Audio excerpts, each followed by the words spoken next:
So now let's start with the other part of the transformer is power transmission.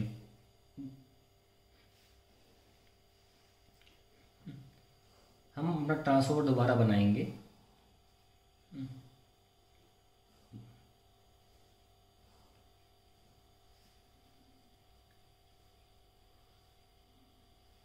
ये primary windings,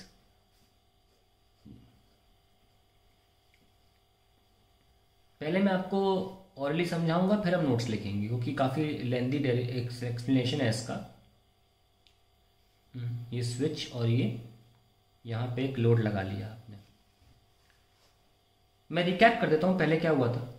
इसने alternating current भेजा, Lenz's law के तहत opposing एक current induce हुआ जिसको हमने बोला आई मैग्नेटाइज्ड।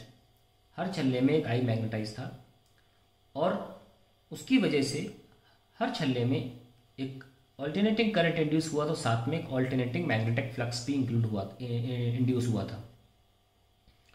हर एक छल्ले के साथ फ्लक्स था तो हर एक छल्ले के साथ उस फ्लक्स से कॉरेस्पॉन्डिंग ईएमएफ भी थी। और जब हमने सारे ऐड किए तो हमें ईएमएफ मिली एनपी टाइम्स, इस तरफ प्राइमरी में minus NP times d phi by D t, इसमें minus sign d phi by D t का,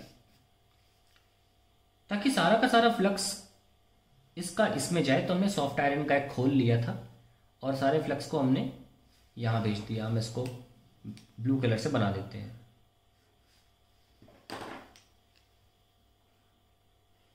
इधर इसको हम प्राइमरी बोल देते हैं क्योंकि प्राइमरी से फ्लक्स आ रहा था।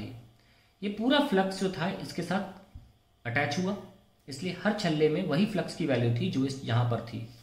पर छल्ले जितने होंगे उसके हिसाब से सेकेंडरी में भी ईएमएफ जनरेट होगा इस तरीके से। पर क्योंकि स्विच खुला हुआ था इस सर्किट में कहीं करंट नहीं आ सकता और इस सर्किट में जो करंट था वो आई मैग्नेटाइज्ड करंट था और उस करंट का इस वोल्टेज के साथ 90 डिग्री का फेज डिफरेंस था। कैसे? क्योंकि ये एक इंडक्टर की तरह काम कर रहा है इस वक्त। ऑल्टरनेटिंग करंट आप कॉपर वायर के छल्लों में भेज रहे हो तो याद करो कि कोई हम रेजिस्टेंस मानते नहीं है, तो ये कैसा वाला सर्किट है, AC through inductor.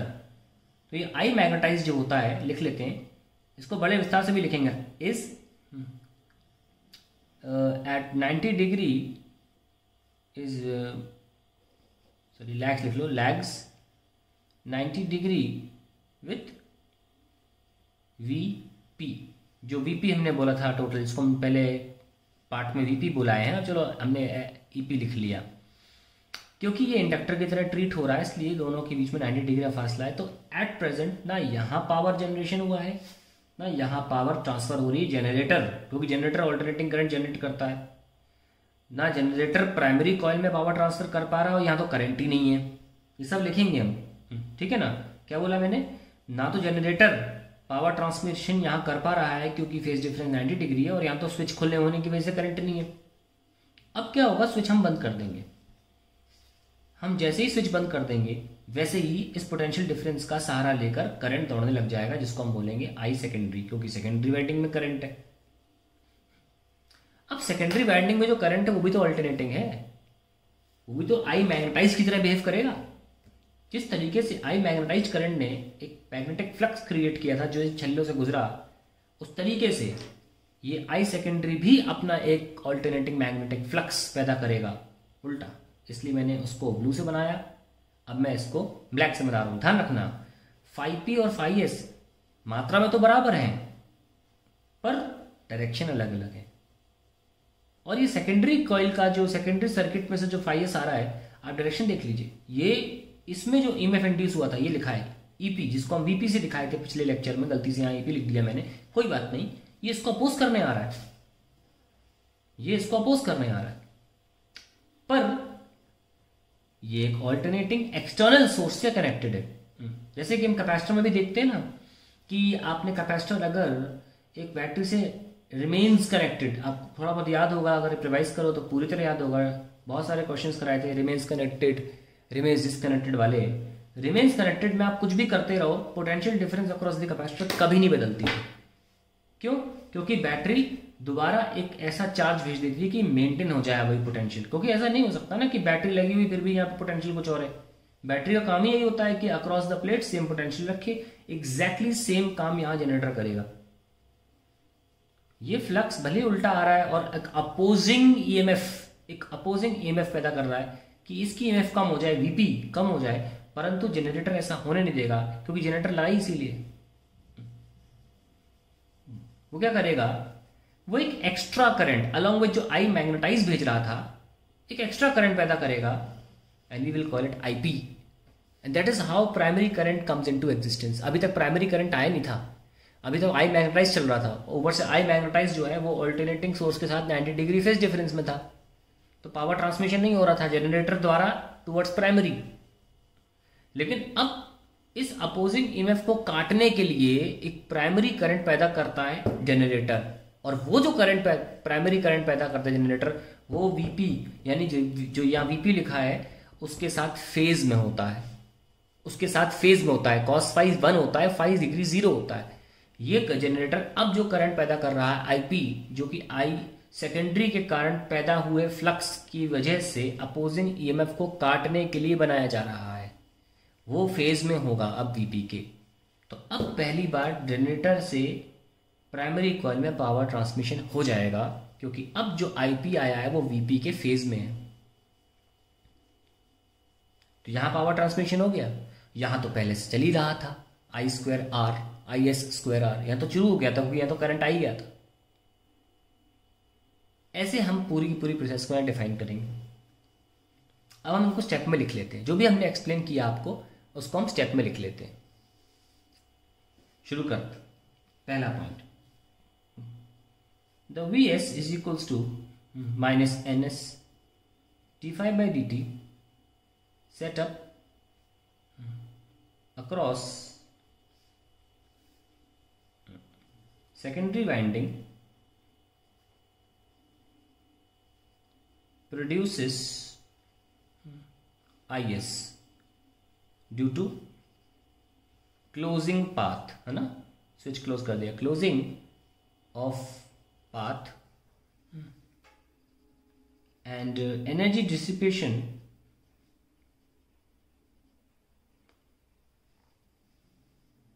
of I square I secondary square R begins। तो ये काम तो शुरू हो गया, यहाँ पर एनर्जी ट्रांसफर शुरू हो चुका है, अभी शुरू हो गया, यहाँ की बारी खत्म है, अभी हुई नहीं शुरू, begins। दूसरा, note that there was no current in secondary, but there was I magnetizing current in primary, but on closing of switch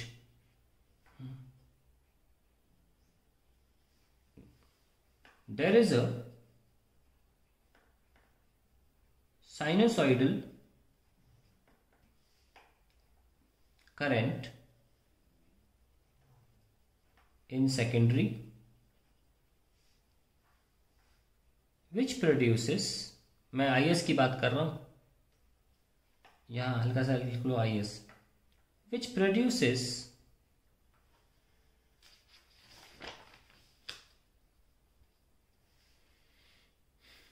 in it now sinusoidal यानी कि alternating magnetic flux in the core, and this flux is opposing to that of the primary winding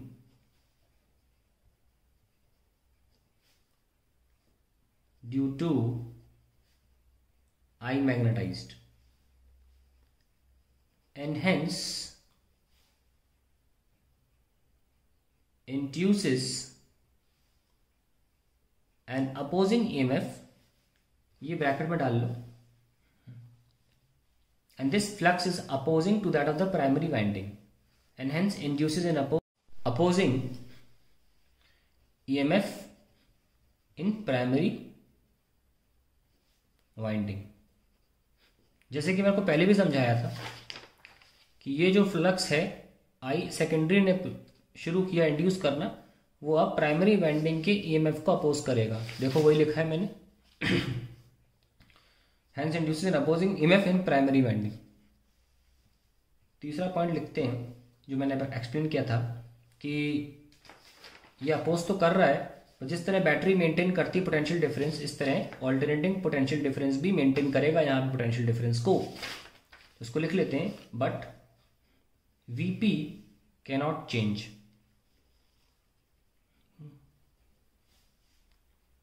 as the primary windings are connected to an external source which will always maintain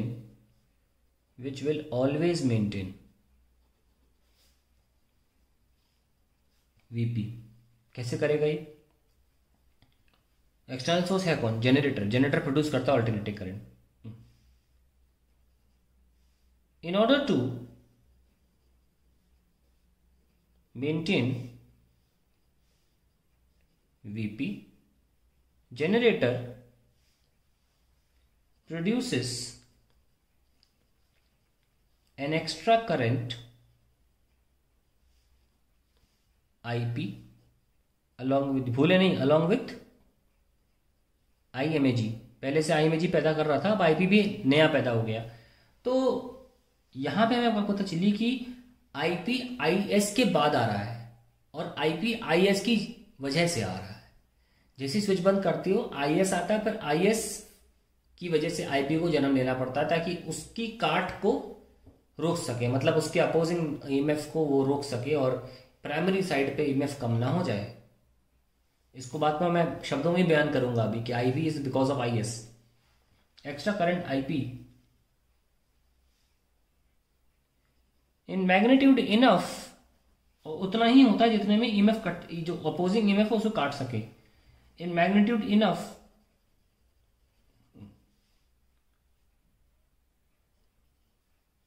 to counter the opposing induced EMF due to IS।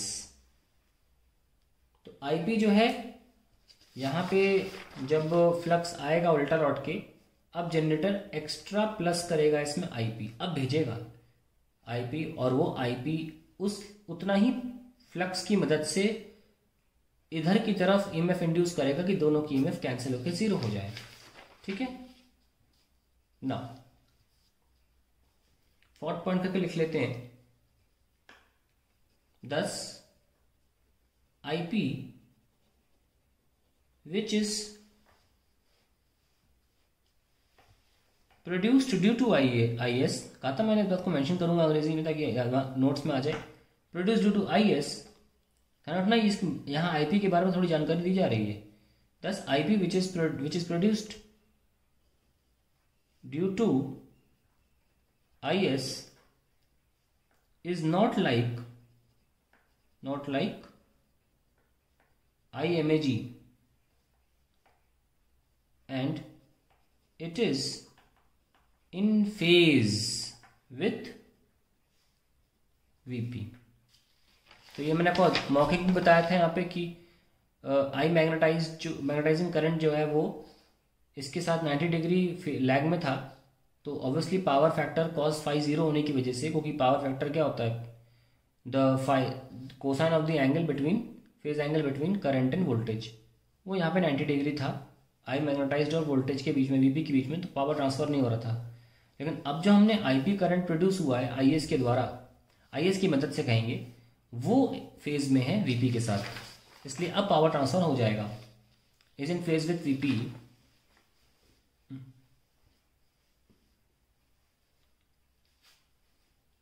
and hence generator which produces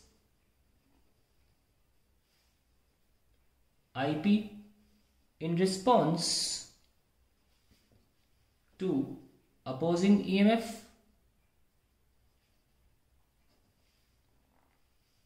due to IS can transfer energy to primary. क्योंकि अब जो हमारा transformer है, अब generator जो है वो power transfer कर पाएगा। ठीक है, अब जनरेटर पावर ट्रांसफर कर पाएगा क्योंकि अब इसमें जो देखो, इसमें दो करंट हैं, एक तो आई मैग्नेटाइज भी आ चुका है और आईपी भी आ चुका है।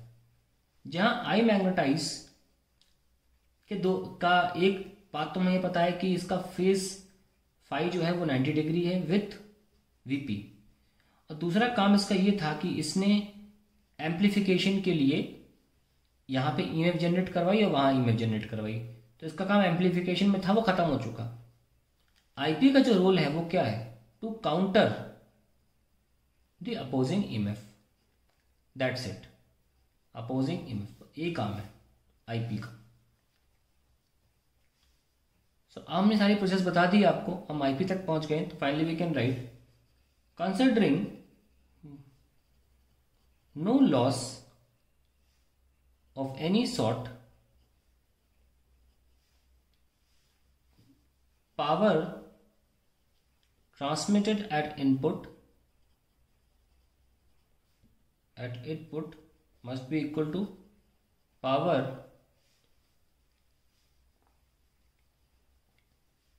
dissipated at output।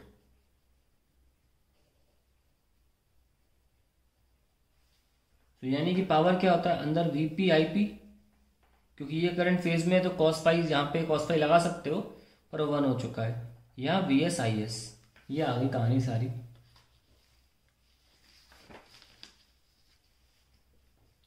एक बहुत इंपॉर्टेंट मैं दोबारा नोट करवा रहा हूं, note that current in primary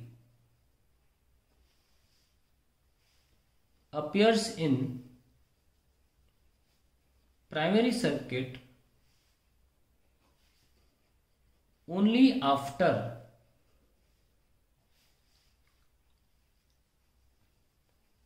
resistive load is connected in secondary,